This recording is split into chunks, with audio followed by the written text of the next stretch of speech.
अब यसलाई चाहिँ ओपन गरिदिन्छु म। वाउ कस्तो ग्यास भएछ। नमस्ते सबैजनालाई। आज चाहिँ म आएको छु लसुन लिएर है त।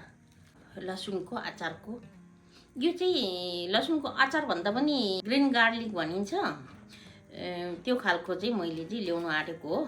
यो चाहिँ म पहिला फर्स्टमा त म केलाउँछु है।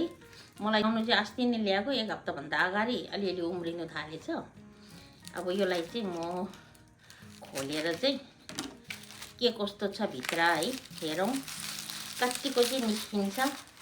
अनि मैले एउटा चाल्नी लिएको छु है, एउटा चाल्नी लिएको छु। अनि एउटा चाहिँ म टुप्पा काटेर हाल्नुको लागि, टुप्पा त काट्नु परिहाल्यो है, अलिअलि उम्रेको छ। यसलाई चाहिँ यस्तो गरेर पट्याइराख्छु म। कतिको चाहिँ राम्रो छ हेरौँ।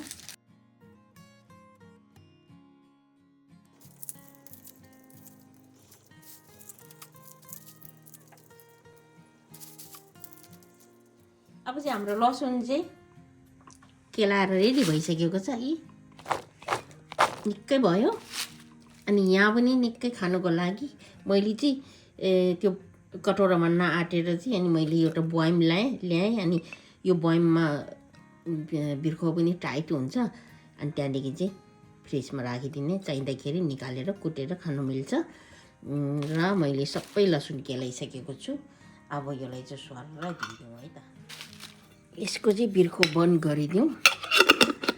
यसरी राख्यो भने चाहिँ, फ्रिजमा राख्यो भने चाहिँ बिग्रिँदैन। अनि त्यहाँदेखि चाहिँ जतिखेर चाहिन्छ त्यतिखेर चाहिँ कुटेर खानु मिल्छ। मैले अलिअलि यस्तो यस्तो दाग भएकोहरू पनि सबै यहाँ हालिदिएँ र अनि टुप्पाहरू, अनि त्यहाँदेखि यो उम्रेको अनि काटेको टुप्पा काटेकोहरू पनि सबै यसरी हालेको छु।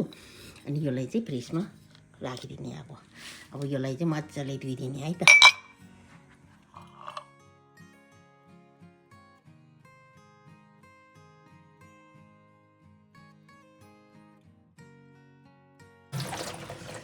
थोरै मन तातो पानीमा चाहिँ पखाल्ने। अनि यसलाई चाहिँ मजाले पानी तातिनु लाउने।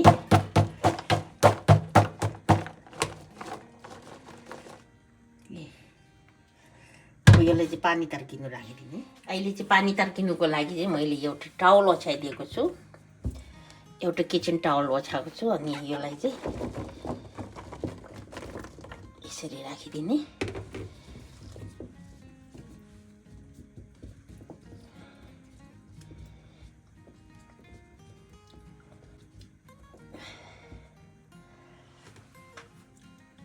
यसरी राखिदिने। यसलाई यस्तो गरेर राख्यो भने चाहिँ अनि यो पानी पनि सोसिन्छ है। ल अब चाहिँ हाम्रो लसुन चाहिँ यो बयममा हाल्ने बेला पनि भइसकेको छ है।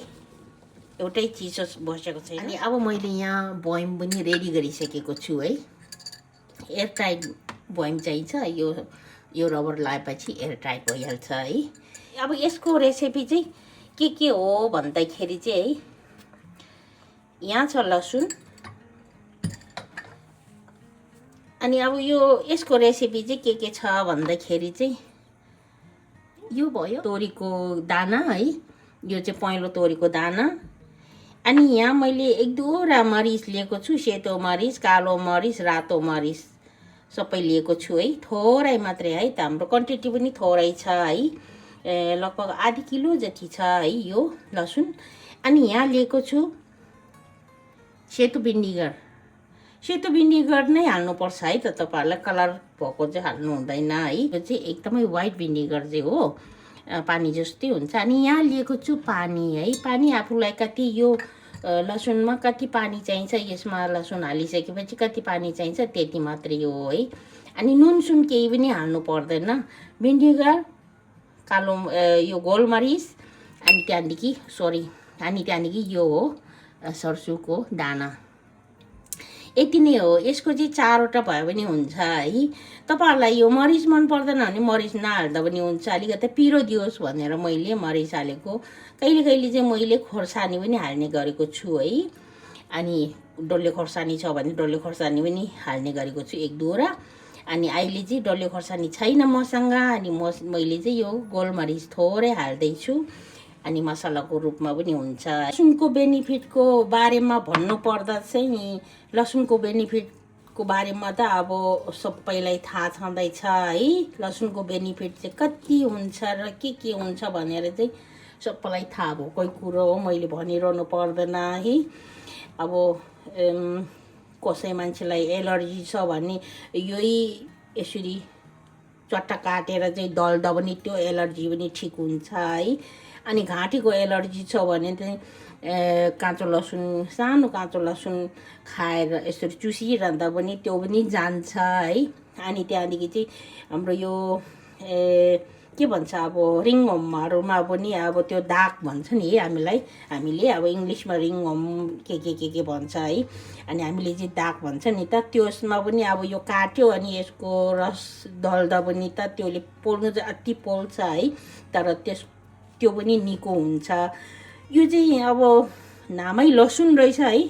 नामै लसुन भनिसकेपछि त अब यसको बेनिफिट पनि अब सुन जस्तै भयो है।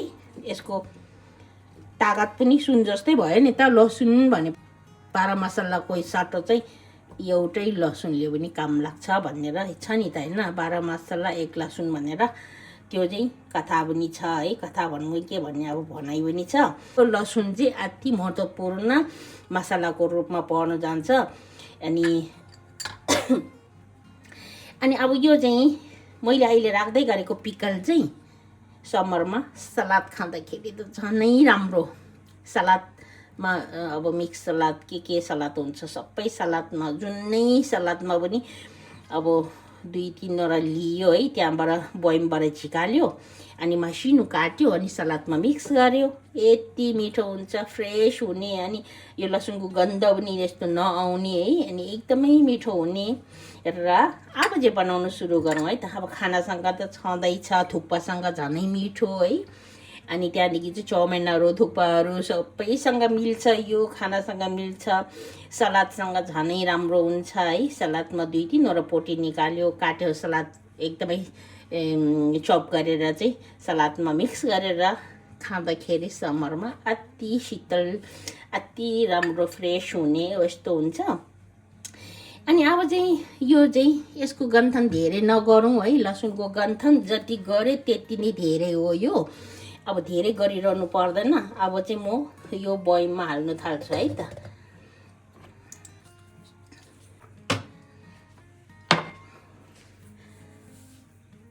अब यो चाहिँ धेरै हाल्नु पर्दैन,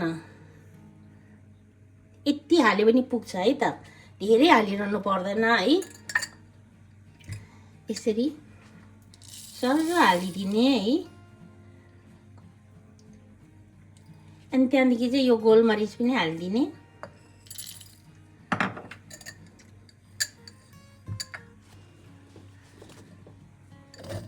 यो भरि हुनुपर्छ भन्ने छैन है त। लसुन चाहिँ भरि हुनुपर्छ भन्ने छैन, जति भयो भने हुन्छ। आफ्नो बयम ठुलो सानो जस्तो भयो भने हुन्छ।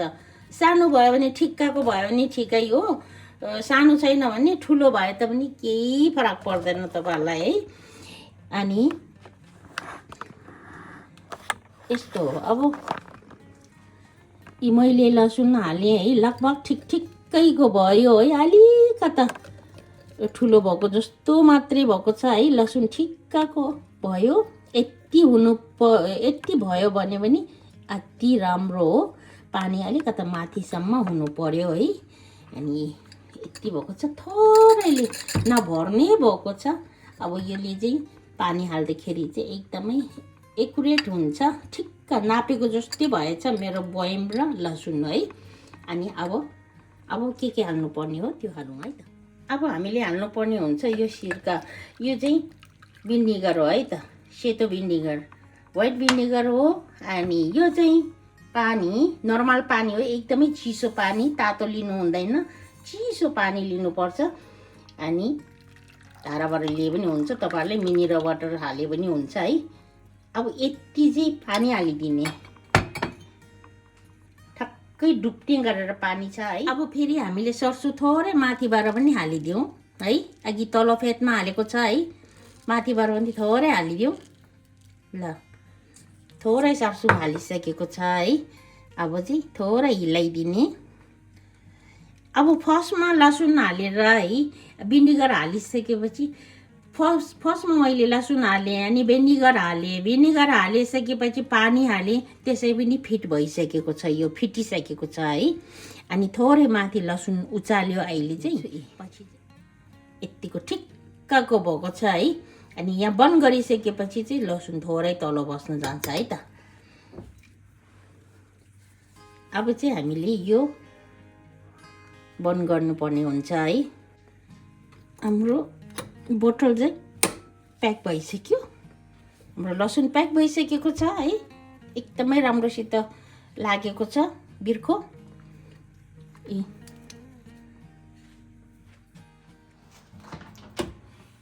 ल म चाहिँ यहाँ राखिदिन्छु। एक हप्तासम्म म यो चलाउनु पर्दैन। मेरो यो चाहिँ यहाँ राखिदिन्छु है। एक हप्तापछि चाहिँ निकाल्नेवाला छु है त। यो भनेपछि अलिकति तातो ठाउँ पनि हो, त्यहाँदेखि एक हप्तापछि मेटाउँला है त। ल अब चाहिँ हुँदा हुँदा हाम्रो ग्रिन गार्लिक पिक्कल पनि रेडी भइसक्यो है त। मैले निकालेँ यहाँबाट। हामीले यो जति सक्दो तातो ठाउँमा राख्नुपर्छ। तातो भन्नाले चाहिँ एकदमै तातो होइन कि, रुम टेम्परेचर भन्दा अलिक तातोमा, किनभने मैले त्यही कारण ओभनभित्र राखिदिएँ। कि हामीले देख्न सकिन्छ यतिको ग्रिन भएको छ है त।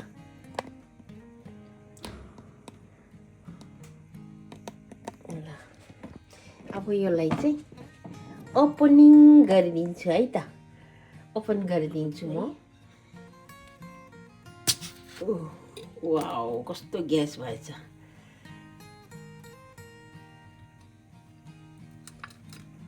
ए देख्न सक्नुहुन्छ ग्रिन पिक्कल।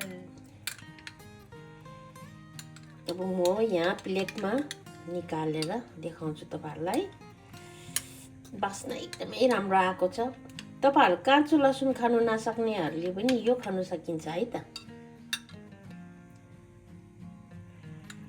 यो चाहिँ चाउमिनहरु थुक्पाहरुसँग खान एकदमै मिठो हुन्छ। रामेनसँग त झन्नै मिठो हुन्छ यो। मैले आज यो एक हप्ता ठ्याक्कैमा निकालेको छु। तपाईहरुले अब जति राख्नु सके पनि हुन्छ। एक हप्तामा चाहिँ खानु चाहिँ मिल्छ है त। यस्तो भएको छ। यहाँ देख्न सक्नुहुन्छ है।